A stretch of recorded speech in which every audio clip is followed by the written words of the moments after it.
Hello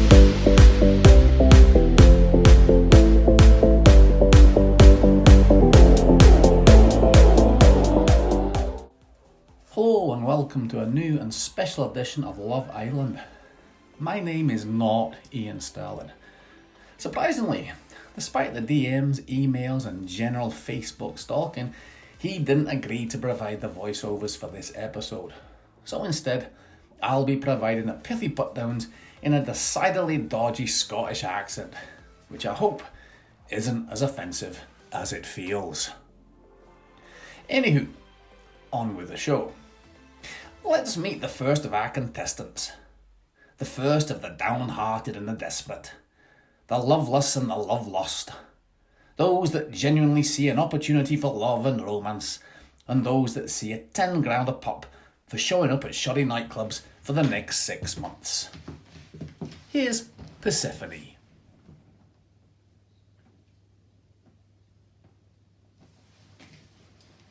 Hi, I'm Persephone. I'm the goddess of spring growth, and I'm 126 years old. I can't believe I'm here, actually. I can't believe I managed to get away from my mum. My mother, Demeter, she's the goddess of nature and harvest, and she is really overprotective. She has these people that will follow me around all day to make sure that I'm not getting into trouble. And she has these other people that will do my job for me, which is really disheartening.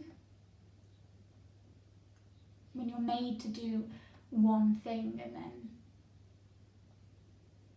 you're not, it makes you feel unnecessary and worthless.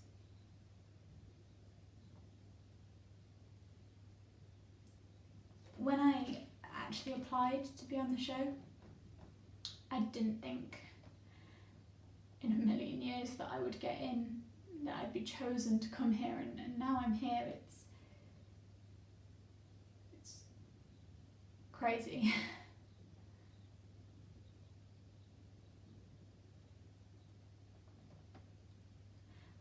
I came on Love Island to prove myself, which I know sounds crazy because most people come to find love or fame or money, and that's not why I'm here. I want to prove myself to me, my mum, everyone out there, that I can do something for myself, that I can successfully adult. I'm here for me, and that's okay.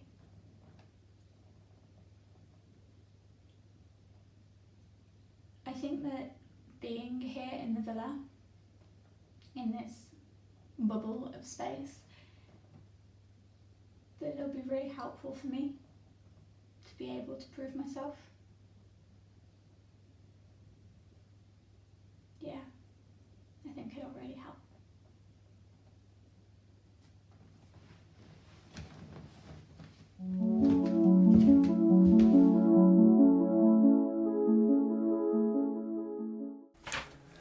So, here we are in the garden.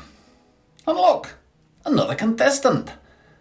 I must say, the budget has been hit hard for this series.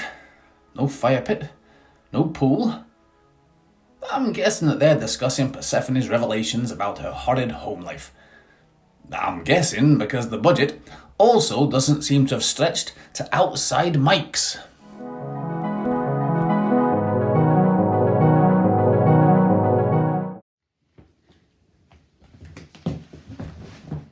So new boys arrived today, and one of them, Hades, has really caught my eye. He's handsome and sweet and lovely, and he has the most beautiful blue eyes, and I still haven't spoken to him. I know. It's just, I was never really allowed to speak to boys, and being here in the villa it's the first time I've ever really spoken to anyone male, so it's hard enough speaking to people that you're not interested in romantically. So speaking to someone you are interested in, it's going to be a hell of a lot harder. I really want to talk to him and get to know him. I do. It makes my heart beat faster and butterflies erupt from my stomach, and I feel like I can't breathe when I'm around him, and yeah, that's a good thing. I just don't know if I have the confidence to speak to him, but I need to be more confident in myself. I need to be myself. And if people don't like it, screw them. It's their loss anyway. So, I'm going to talk to him later tonight. I'm going to be brave, and I'm going to go over and I'm going to say hi. Yeah, I am.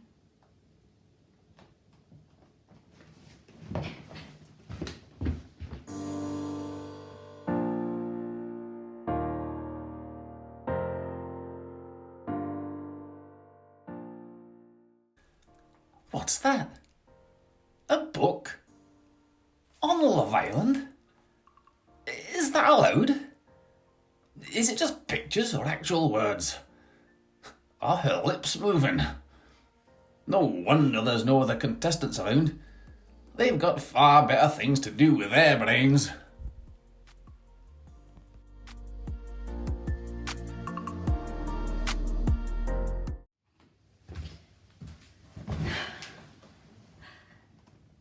So I finally did it. I went and spoke to Hades, and it was amazing. We talked all night about my mum and how she treats me and how lonely I am at home, and then we spoke about his brothers and how they never come to visit him and his dead-end job, and he has the most beautiful eyes and the most amazing smile, and it was just so romantic and so amazing, and we sat and we talked under the stars, and it was just beautiful, and I really, really like him.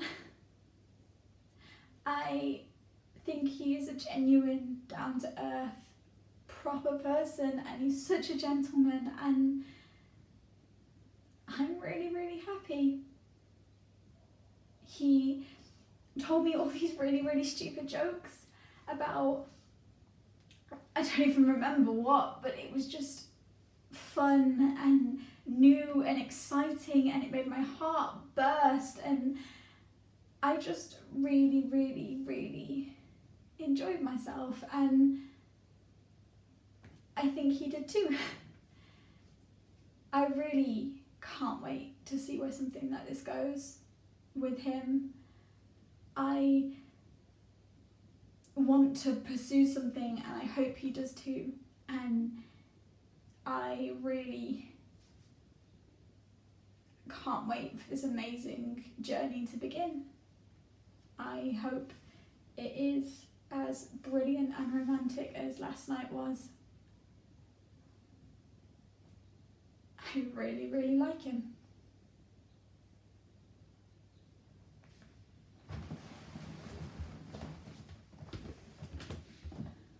Every time.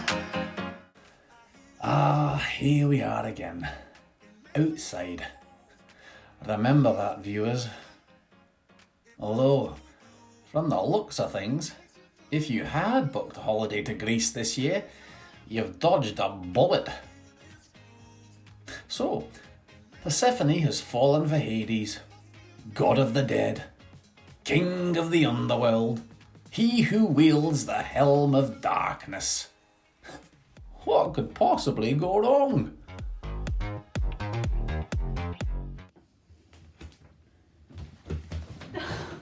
You'll never believe it. Hades asked me to be his girlfriend. I said yes, obviously. It was so romantic. He took me up to the balcony and he told me all the things he liked about me, and then he asked me and I said Yes, of course, and it was everything I could have imagined and more, and I'm so happy. I can't believe that he actually asked me. I can't believe he wants to spend his time with me, and I know it's early, really early, but I can see myself making a future with him and spending my life with him, and I can't wait. I really can't. And I'm sat here and I'm thinking what my mother would think, but at the same time I really don't care because I'm happy, and I want everyone to know that because I'm happy with Hades, and it's brilliant, and I can't wait to see what happens next. I really can't.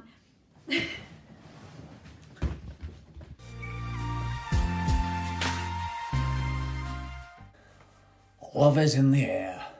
Persephone and Hades have hit it off. Seems the lads are a little shy this year. Normally they're squatting and flexing and doing anything that they can to attract the camera's eye. But this year, nothing. Nada. Nout. We'll just have to take Persephone's word on the heavenly hunkiness of Hades.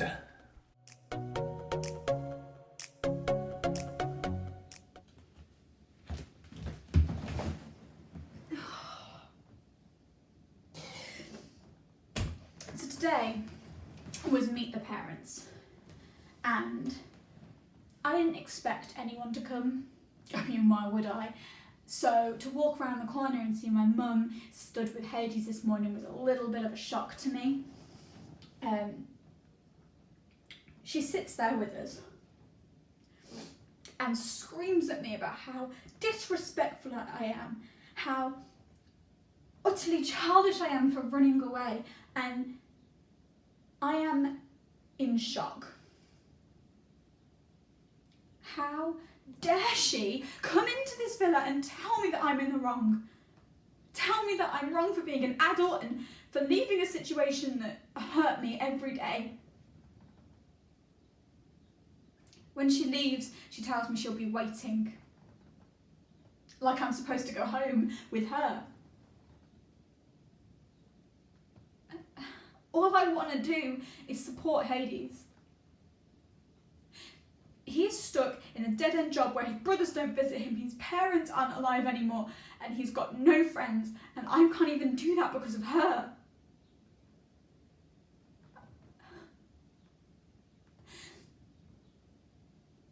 And yet, as much as she frustrates me and angers me and annoys me, she's still my mum. So what am I supposed to do when I can either live with Hades and possibly never see her again, or live with her and forget about these last few weeks with Hades? I'm supposed to forget the man that I love.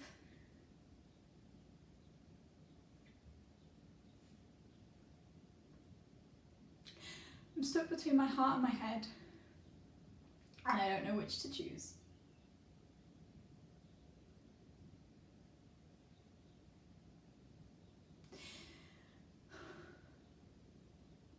It's gonna be a really hard decision.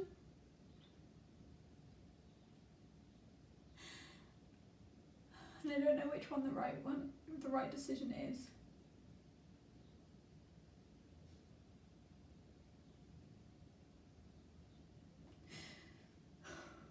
I mean, what would you choose? And there we have it. The end of this special edition of Love Island. Will Persephone and Hades' love last?